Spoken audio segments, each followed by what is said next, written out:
half the time our passes are off her knees or her ankles or someplace like that, and she still does a good job of handling it and going up strong and scoring. Well, you talked about the inside and outside game. She's been able to kick it out. How about the game that Carly Stacci had against Converse a couple games ago?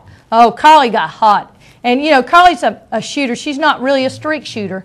And so, you know, I said, well, Carly hadn't got hot at all. And my assistant, Scott, said, Coach, she's like 5 for 7 or 5 for 9. You know, so she was over 50%. And I said, well, you know, because she missed one, shoot one, miss one. And so I was thinking, you know, she hadn't hit 2 or 3 in a row, but she really had a great game, got hot, you know, and if they don't guard her, she's going to score. And she had 30 points against Converse. But you had a little bit of a change in your team just recently. You got 3 of your soccer players, North Greenville soccer players, off of their very successful season have now rejoined the team. They practice periodically. Now, what are they going to add to your group now that your season has already started and they haven't really played yet? Well, Bridget Smith and Miranda Key, they have just come back. They went to the regionals this year down in Miami and played down there. So they're not officially back. I think they'll be back probably after Thanksgiving. So they'll be, you know, and be available. But then we also have Whitney who played on the soccer team. But then once basketball started, she had to quit soccer to come on and join us because we were in need of Whitney to play for us because she's a starter. Another really great outside player for you. Right. Well, do you think the concept of a 2-sport athlete is still available at a place like North Greenville? You know, it's getting harder and harder. This year's been so much overlap that last year it wasn't bad. This year there was a terrible overlap, and you know, it's hard on the athletes because, you know, each coach expects full go. You know, so they would go practice 2 hours of soccer, and then I would expect them to come in and go 2 hours full speed of basketball, and so, you know, that's hard on the body. And soccer and basketball are not great, you know, in that to be compatible because there's so much running involved. Right. And you mentioned the Smiths, and you have 3 Smiths on your team. Now, Brandy Smith was lost to a knee injury earlier in the season. How do you keep them all straight? I just don't say their last name. I barely say their first names and remember those, so I do a good job just keeping up with each person by their first name without having to know which Smith is which. So you don't have to really worry about the last name. You say Smiths and 3 of them look up? No, I don't try to do that. You keep making it fun for them. That's great. It. Well, Coach, you have been here a long time. Let's talk a little bit about the legacy you built here and the development of this program from a junior college to a college, now to a full-fledged university. What are some of the changes you've noticed over the years?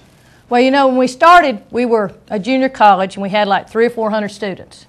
And so being a junior college, you could get great athletes, but, you know, they couldn't maybe make it academically. Mm-hmm. And so, you know, basketball-wise, we had some great teams playing great competition because you may have be playing a team that had 4 or 5 Division I players out there, and we would have a couple of Division I players, and so the basketball talent-wise was really good. And you know, back then, you know, Anderson was in our conference, Brevard was in our conference, and so we had a lot of close ties of people close, and Spartanburg Methodist, and so there were huge rivalries. I mean, you know, it was just like.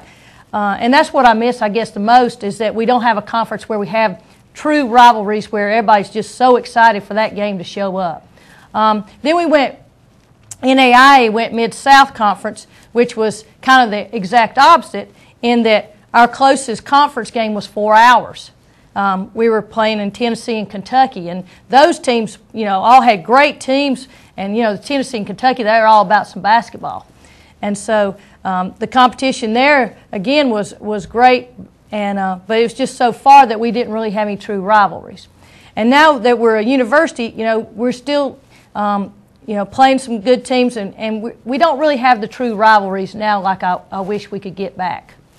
Well, Coach, that would be a nice thing to get back in a conference, wouldn't it? Right, it really would be, and that's something that, you know, I know the school is working on, trying to get us in a conference quickly, and that'll be an exciting thing when that happens. Yeah, I think that's the next step for our conference, to get into a conference within this region, to renew those rivalries again, to make it move forward. Because it makes it so much better as far as everybody, you know, in the community, you know, oh, when's this game? When's this game? You know, I can't wait for that game. And that makes it a lot more exciting. Absolutely. Well, what would you say to a young player who is considering North Greenville right now, potential recruits out there? Well, first of all, let me say that North Greenville is a great place to be. It's a great place to come get closer to God, and that, you know, if this is the kind of place you want to, then hopefully you're one of the top players on your team. You need to be doing the academics because, you know, as far as the university is concerned, that's the number one thing. You got to come in with good grades. You got to have everything it takes. Of course, you got to, you know, the NCAA. You have to pass all the qualifications for that also. And so, you know, if somebody's interested in North Greenville, get in contact with us. We'd love to see some game film on them. Absolutely. Well, Coach, you got the holiday breaks coming up. That affects your team a little bit. You got to lose them for a few days. What are you going to plan to do over the holiday break to keep them focused on basketball? Well, pretty much we take a break. We'll play tonight, and then they'll go home either tonight or tomorrow. And then we won't come back until Monday. We practice Monday and play Tuesday. So hopefully they're going to run a little bit, shoot a little bit over the break, and we kind of encourage that and hope they do that. And if they do, everything will be fine. If they don't, then we're going to be struggling come Tuesday. Absolutely. Not too much of that holiday turkey we have. Oh, we hope they stay away from at least second helpings. Well, Coach, I hope your team pulls on a couple more wins before we meet again, and we hope that your season is as positive as we think it's going to be. All right. Well, thank you very much. Okay.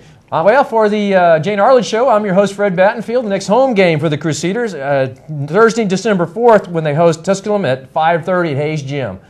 For Coach Arledge, I'm Fred Battenfield. Thanks for joining us.